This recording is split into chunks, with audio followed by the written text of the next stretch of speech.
What if the ultimate luxury SUV isn't actually about performance at all? On one side, you have the Rolls-Royce Cullinan, arguably the most uncompromising expression of luxury ever put into an SUV. On the other, the Bentley Bentayga vehicle that tries to balance refinement with serious performance. At first glance, they compete in the same category, but look closer, and they're solving completely different problems. And that's what makes this comparison more interesting than it seems. Visually, the Cullinan doesn't try to look fast, it looks dominant. The proportions are upright, almost architectural. It's designed to feel like a moving structure, not just a vehicle. The Bentayga, by contrast, feels lower, tighter, more controlled. Even when stationary, it suggests motion. So right away, you're seeing two different interpretations of luxury. One prioritizes presence, the other precision. Under the hood, the Cullinan uses a 6.75-liter twin-turbo V12, producing around 563 horsepower. But the numbers don't fully explain the experience.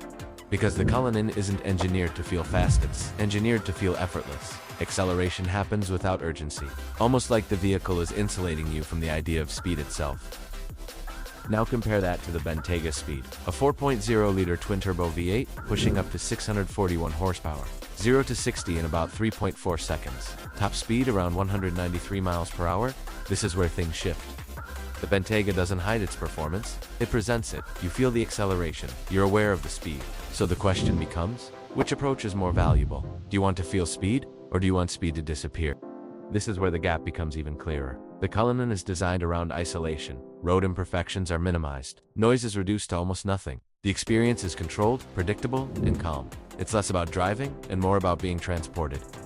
The Bentayga moves in the opposite direction. You're more connected to the road. Steering feels sharper. The vehicle responds faster. It invites you to participate. So again, it's not about which is better, it's about what you expect from a luxury SUV. At the higher end, the Cullinan Black Badge reaches around $560,000. The Bentayga, depending on configuration, sits closer to $342,000. That's a significant gap. But the difference isn't just performance or materials, it's philosophy. With the Cullinan, you're paying for a level of refinement that aims to remove friction from the experience entirely. With the Bentayga, you're paying for a balanced luxury that still allows for performance. So the real question is ultimate luxury about removing sensation or enhancing it? And this is where things get interesting, because these vehicles represent two possible futures for high-end mobility. One where comfort becomes so advanced, the driving experience fades into the background.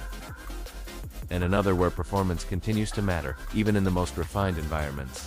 Which direction do you think the industry is moving toward?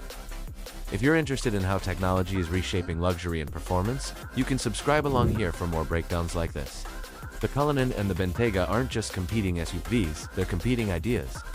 One asks a very specific question: how smooth can driving become before you stop noticing it entirely? The other asks something almost opposite: how much performance can you add before luxury starts to lose its meaning? And what's interesting is, neither approach is wrong. Because the Cullinan is designed for a world where time, comfort, and effort matter more than speed. It removes friction from the experience, almost to the point where driving becomes secondary. But the Bentayga suggests something different. It assumes that even at the highest level of luxury, people still want engagements, still want to feel acceleration, control, and responsiveness. So this isn't really about which SUV is better. It's about which philosophy aligns with how people want to experience movement itself. And looking forward, that raises a bigger question.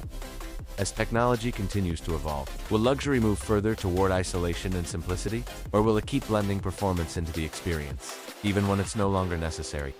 Because the answer to that question doesn't just define these two vehicles, it quietly shapes the future of what driving will feel like for everyone else.